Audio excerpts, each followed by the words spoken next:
കൊല്ലം നഗരത്തിൽ വൻ കവർച്ച. ചിന്നക്കടയിലെ വ്യാപാര സ്ഥാപനത്തിൽ നിന്ന് 10 ലക്ഷം കവർന്നു. ശുചിമുറിയുടെ വിടവിലൂടെയാണ് സംഘം അകത്ത് കടന്നത്.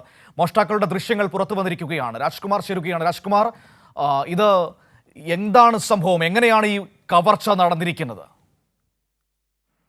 ഇത് അവധി ദിവസം നടക്കാനുള്ള ഒരു സാധ്യത കൂടിയുണ്ട്. കാരണം കഴിഞ്ഞ ദിവസം ഇതിൽ 5 ലക്ഷം രൂപയോളം ഈ കടയുടെ ഉടമ ശ്രീ അയ്യപ്പൻ അദ്ദേഹം ബാങ്കിൽ നിന്ന് ഈ ബിസിനസ്സുമായി ബന്ധപ്പെട്ട ആവശ്യത്തിന് എടുത്തിരുന്നു.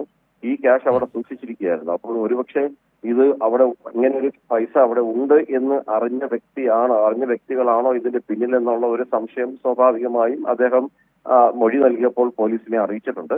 ഈ CCTV ദൃശ്യങ്ങളിൽ 3 പേരെയാണ് കണ്ടെത്തിയിട്ടുള്ളത്. ഈ 3 പേരിൽ ഒരാളുടെ മുഖം മാത്രമാണ് അല്പമെങ്കിലും വ്യക്തമായുള്ളത്. ഇതിന്റെ ഈ പ്രതികളെ സംബന്ധിച്ചൊരു സൂചന പോലീസിന് ലഭിച്ചതായിട്ടാണ് വിവരം. പക്ഷെ അത് ആരാണെന്നോ എന്താണെന്നോ വിവരം പോലീസ് പുറത്തു വിട്ടിട്ടില്ല.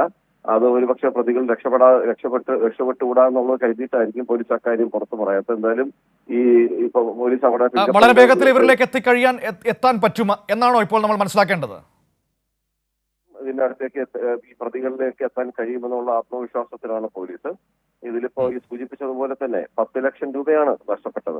അത് അവിടെ ആ കടയിൽ ഉണ്ട് എന്ന് അറിയുന്ന ആള് തന്നെയാണ് അവർക്ക് ഇത് ചോർത്തി കൊടുക്കാനുള്ള സാധ്യതയെന്നും സംശയമുണ്ട്. അല്ലെങ്കിൽ ഈ ഒരു സമയത്ത് തന്നെ ഇത്രയേറെ പൈസ സാധാരണ അവിടെ സൂക്ഷിക്കാറില്ല.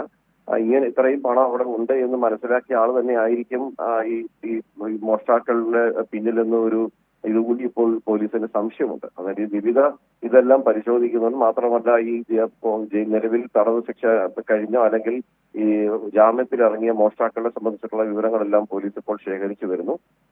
കൂടുതൽ CCTV ദൃശ്യങ്ങൾ ഇതിന്റെ പുറകുവശത്ത് ഈ കടയുടെ പുറകുവശത്ത് ഒരു ചെറിയ ഇടവഴിയാണ്. ആ ഇടവഴിയിലെ CCTV ദൃശ്യങ്ങൾ പോലീസ് ഇപ്പോൾ ശേഖരിച്ചിട്ടുണ്ട്.